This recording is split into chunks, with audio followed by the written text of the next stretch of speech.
YouTube, it's me, Abiding Him 7. It's been a while since I've been on, but I wanted to make sure I came on to do a T-chat, and I want to call this T-chat number 1. And what you just saw me holding up to the camera is a picture of the February tea.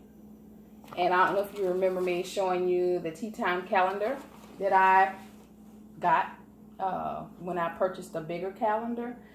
But I want to come on once a month and just do a tea chat. So this will be tea chat number 1. I kind of wish I would have made some notes about what I'm going to talk about, but this is going to be off the cuff. It's just little things that are going on that I wanted to discuss. First, I want to tell you what I am drinking. I am drinking honey vanilla chamomile tea. That is what I am indulging in right now while we talk or while we chat. I have added 2 more boxes of tea to my little tea station, and I'm gonna show you the up close. This is the Celestial Seasons. I can't talk. This is the Celestial Seasonings herbal tea sampler.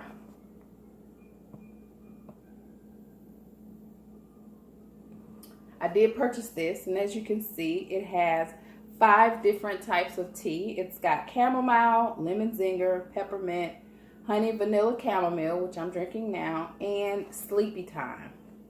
And I am enjoying the taste of this honey vanilla chamomile tea. It's really good. It's relaxing.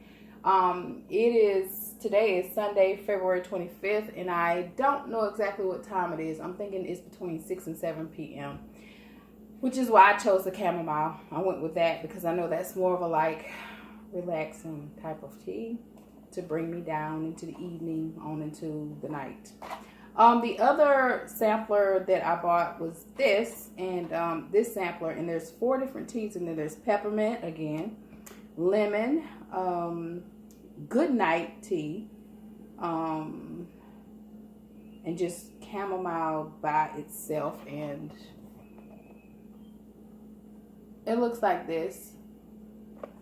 And I got this from Lidl's. I don't know if you have a Lidl's in your area, but Lidl's is I like Lidl's. There's 2 stores that I have just been crazy about lately, and one is Sprouts and the other is Lidl's. So these are 2 that I've added. And then I put this one of my coworkers gave me this. I don't know where she got it. I was asking her where she got it, and she could not quite remember, but I thought it was the cutest little thing. It's called Mr. T, and it's a tea infuser. Look at this. You take him out, and you lay him on the side of the cup. Look at him, look. Oh, here he is. I haven't had a chance to use him yet. I haven't even used my strawberries. I think I showed that on an earlier video. But I will definitely use my Mr. T. I think he is just the cutest little thing.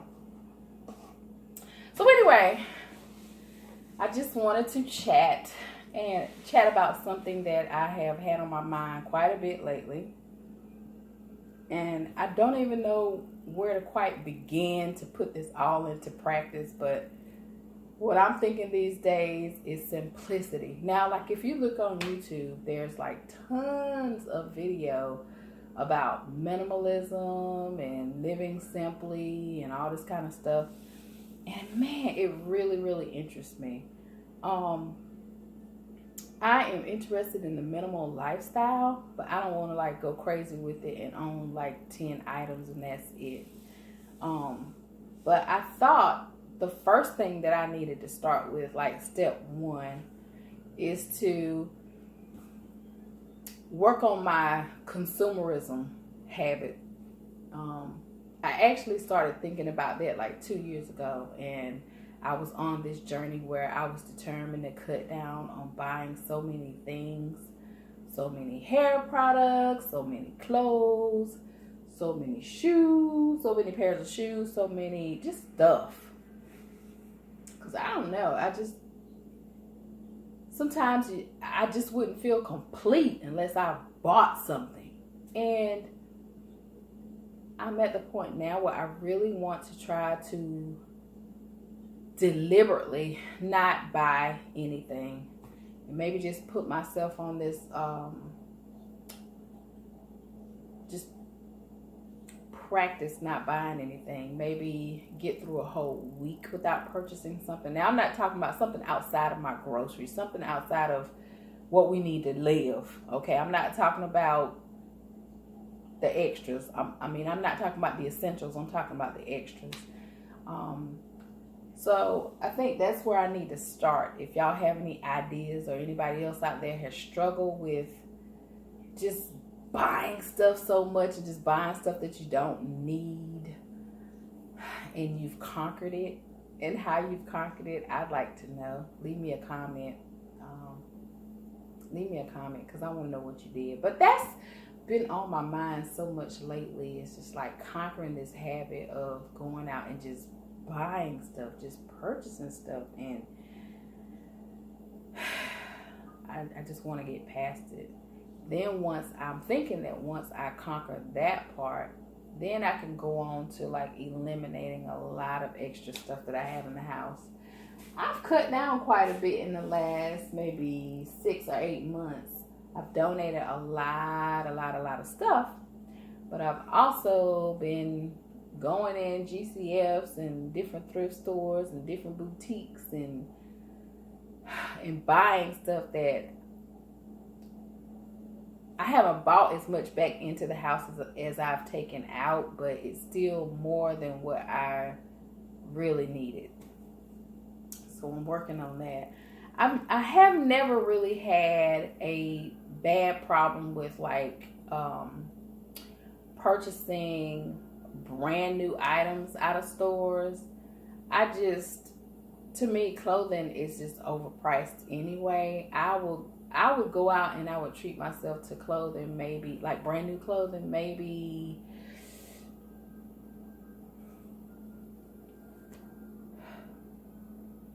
now in the last 2 years, maybe 5 to 6 times a year. I'm not kidding. But when I was going and faithfully attending a church that I used to attend, I purchased quite a bit more new clothing back then, because I sang in a choir and we didn't have like robes. We were in the process of trying to buy robes or get somebody to make some robes. And so we would kind of seasonally change our singing attire. So like I remember one Easter, we all had to wear pastel colors. And I had stuff in my closet, but I don't know, it was just something about when the choir did stuff like that. I always went and I always bought new suits.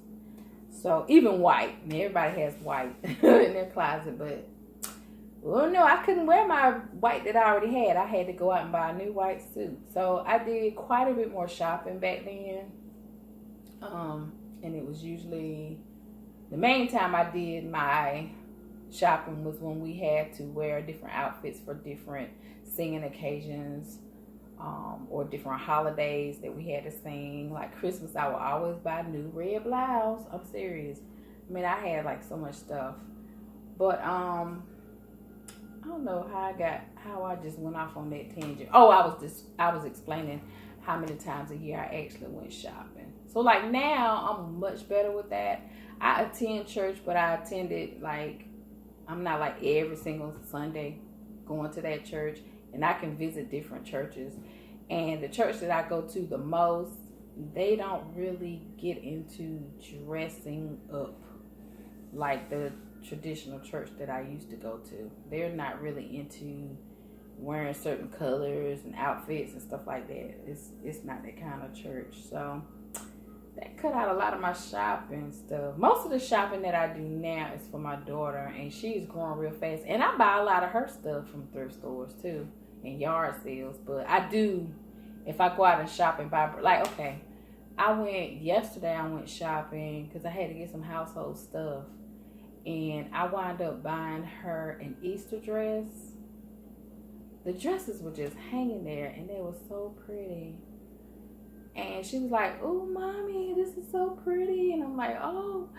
they're Easter dresses. Do you want to? And I mean, I didn't even go to that store for that reason. But I wound up purchasing the dress, and it was on sale. So I got that for her, and I think I bought myself some new stuff, but it was like undergarment stuff. But still, I mean, a lot of stuff that I buy, I really didn't really have to have it, didn't really need it. I just wanted it, and it was like spur of the moment. It's on sale. That's how I will always justify buying stuff. It was on sale. You know, it's on sale. Well, that doesn't, and I know that doesn't always justify buying new stuff. Everything I had in my closet probably that I bought brand new, it was on sale. But did I need it? No. Y'all, I feel like I'm just rambling. I mean, well, it's a tea chat. I mean, that's what this is about. And so I'm not going to go on and on and on, but I will say this. I would like some suggestions where I need to start. If I'm wrong, if I'm starting in the wrong place with this journey, I'm thinking, first, kind of nip it in the bud with my buying habit and then go from there and just eliminate even more stuff. I don't know. I need a game plan. I need to do something. I don't know. Oh, and I washed my hair. This is not a hair video, but it's curly now. It's like when I washed it and I conditioned it this morning, I wasn't even thinking about flat ironing my hair. Oh, no. But I actually got some more of that natural curl back on the relaxed part of my hair. It was weird because when my sister-in-law first relaxed my hair, it was like weird because it was like straight as a bone. And it's like now when I wash it, and I let it air dry, it has these little curls. Yeah, it has these little curls. So, little relaxer curls. Go figure. But anyway, well, that's my little chat. I'm not going to go on and on and on. I've been sitting back and I've been watching a lot of videos from different people. And y'all, I didn't realize my plant video would be so popular, but I'm a house plant lover. Oh, this is one of my fake orchids up here now. But I love house plants, and I'm always going on looking at everybody else's house plants. And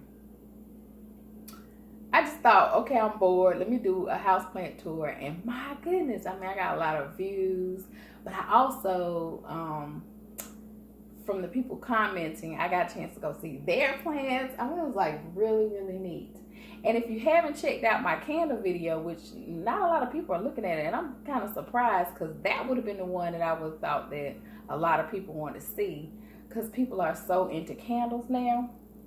Y'all, I'm not kidding. Look at that video and try out one of those candles, those 719 Walnut Avenue. I do not think you will regret spending that $5 and buying one of these 719 Walnut Avenue candles. Do you know yesterday at the store that I went shopping at that I was just talking about a little while ago? I bought another candle. I got a problem with candles. But it was only $2.99, and I'm actually using that candle right now to prop up my camera. I was gonna tell you what kind it is. Okay, see, it was $2.99, and it's called Sage and White Cedar. It smells, y'all. It smells so good, and I was like, okay, I got a problem. What am I doing by all these? That's the first, when I stop buying stuff, that's one of the first things that's going to be the hardest to break for me is the urge to buy candles. Because I just, lately, I'm just burning so many candles. I'm burning candles like all the time. I did buy another houseplant too, since I did my houseplant video. I'm looking at it right now. It's one of those corn plants. And it's like a big one and a smaller one. And I was going to divide them up today because they're like separate plants, but they're in the same little container. Beautiful. It's beautiful. I found just the right spot for it by my little bay window back here. So that's what's been going on with me. And I hope this little ramble didn't just bore you to death. But y'all give me some advice on my consumerism and simplifying my life and getting a more minimalistic life, not getting just crazy with it and owning like 10 items, 20 items to my whole house. But I'm just saying, you know, realistically, I don't know what it is. I guess it's the age I'm getting now. I see a lot of, you know, wasted money that I have wasted through the years, and stuff I bought that it was really stupid and wouldn't last. And now I'm trying to put more thought into what I spend my money on. And the things that I buy, I want it to be things that I can get years and years and years and years of use out of, and not something I can just use for a season, or, you know, just not get a lot of use out of it. All right, you guys, I will talk to you soon. Love you all. Bye-bye.